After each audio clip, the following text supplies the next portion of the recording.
Hello दोस्तों, this is Sangamitra talks and you are listening Sangamitra. Me Sangamitra, educated, age 32 but still unmarried and still unemployed also. Always I frustrated, always my mood sad. So आज 9 जनवरी है। मैंने 2025 में ये गोल बनाया था कि मैं 2026 में कोई स्टेबल इनकम की जॉब करूँगी, बट कोशिश लगातार जारी है। बट इन द एंड मुझे मिलता है सिर्फ डिसअपॉइंटमेंट। सो डिसअपॉइंटमेंट बढ़ता रहता है जब घर वाले ताने देते हैं, एज ज़्यादा हो रही है, फैट ज़्यादा है, अनएम्प्लॉयड हो, लाइक दिस। सो आज आज अर्ली मॉर्निंग 9 जनवरी को जब मैं उठी तो मुझे लगा नॉर्मल की तरह ये होगी, बट इस शुरुआत से ही मुझे मिले मम्मी के ताने। क्या कि इतनी बड़ी हो गई हो, सुबह उठने का कोई टाइम नहीं है और कुछ करते नहीं हो, मैं ही तुम्हारे साथ जाऊंगी। आई होप ये ताने आपने भी ज़रूर सुनोगे। मैंने तो ये बचपन से सुने हैं। ऐसा लगता है कि अगर शादी हो जाती है तो सास की तो ज़रूरत ही नहीं है, क्योंकि उसकी कमी तो माँ ने बचपन से ही पूरी करती है और अब भी कोशिश में है। तो यही, बट मुझे ऐसा लगता है जब वो बोलती हैं या मेरे फादर बोलते हैं तो मुझे तो एक पॉइंट पर आके ऐसा लगता है कि मेरा चुप रहना ज़्यादा बेहतर है। तो मैं साइलेंस को चूज़ करती हूँ। मुझे लगता है कि अगर मैं साइलेंट रहूँगी तो बात नहीं बढ़ेगी, मेरा माइंड जितना डिस्टर्ब हुआ है उससे ज़्यादा डिस्टर्ब नहीं होगा, वो बात वहीं ख़त्म हो जाएगी।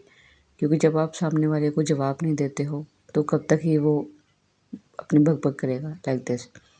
सो आई ऑलवेज चूज साइलेंस और थिंक कि ऐसा है लाइफ में कि जिसका जैसा नज़रिया होता है वो लाइफ को उस नज़रिए से दिखता है। जिसने जो चश्मे अपने आँखों पर लगाए होते हैं वो उन्हीं चश्मों से अपनी ज़िंदगी को देखता है। तो उन लोगों ने जो अपनी ज़िंदगी बचपन से जी है उन्हें लगता है कि वही बेस्ट है, वही लास्ट ऑप्शन होता है। बट आज के ज़माने में केवल वही ऑप्शन नहीं है, उसके अलावा बहुत सारे ऑप्शंस हैं और उन ऑप्शंस को आजकल की जो जनरेशन है वो अपना भी रही है। बट उन्हें लगता है कि पैदा हुए हैं तो जॉब करना है, शादी करनी है और फिर बच्चा करना है, फिर उन्हें पालना है।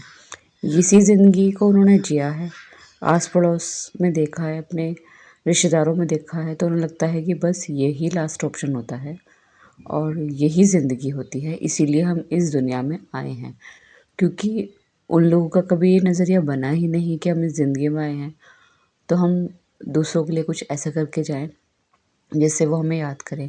क्योंकि अपने लिए तो जानवर भी जीता आया है और अभी भी जी रहा है, लेकिन हम इंसान हैं, हमारे पास बुद्धि है और हमारे पास स्किल्स भी है। हर किसी के पास कोई ना कोई टैलेंट, स्किल्स ज़रूर होती है, तो हम उसका उपयोग दूसरों के लिए करें।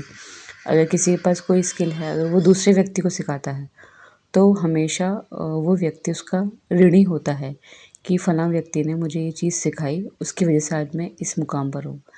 लेकिन मेरी लाइफ में ऐसे पड़ाव हर दिन, हर रात आते हैं। मुझे नहीं पता कि अगले घंटे मुझे क्या ताना मिलने वाला है, या रात को सोने से पहले मैं रोकर सोऊंगी या हंसकर सोऊंगी। तो मैं यही सोचती हूँ कि मैं हर दिन जीती हूँ, हर दिन मरती हूँ। और मुझे जब कोई ऑप्शन नहीं लगता, जब मैं ज़्यादा टूट जाती हूँ तो मुझे लगता है कि सुसाइड करना इज़ द बेस्ट ऑप्शन।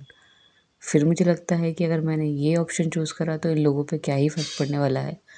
जो ज़िंदा रहते हुए मुझे ताने देते हैं तो मरने के बाद इन पर क्या ही फ़र्क पड़ेगा।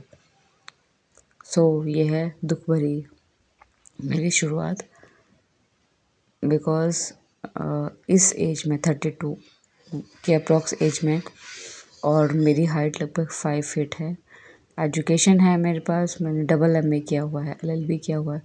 बट LLB एक बड़ा टैबू बन गया है। क्यों? क्योंकि लोगों को लगता है कि LLB करने वाली लड़कियां ज़्यादा तेज होती हैं, तो उनको अपने घर की बहू नहीं बनानी चाहिए। तो मैं ऐसे लोगों से सवाल करना चाहती हूँ कि जितने भी केसेस ये अदालतों में भरे पड़े हैं, क्या उन सभी लड़कियों ने LLB करी थी जिन्होंने किसी अपने परिवार के अगेंस्ट, सास ससुर के अगेंस्ट कोई केस करा, या चाहे वो जेन्युइन ही हो, मैं जेन्युइन की बात करती हूँ चलो, तो क्या सभी ने एलएलबी करी हुई होती? लेकिन ऐसा नहीं। लेकिन हमारी सोसाइटी ने टैबू लगा हुआ है कि लड़की ने अरे एलएलबी कर रखी है तो बहुत तेज होगी, वकीली दिखाएगी, कानून याद दिलाएगी, इस तरह से। तो ऐसे ताने बचपन से सुनते आ रही थी।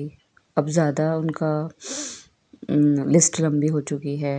हर दिन अ, सामने वाले मुझे ये जज कराने की कोशिश करते हैं कि मैं परफेक्ट नहीं हूँ। मैं उनके बनाए हुए जो कहें तौर तरीके हैं, ढर्रे हैं, उनकी बनाई हुई जो लिस्ट है उसमें मैं परफेक्ट नहीं होती। So in the end they always reject and they always say you are imperfect.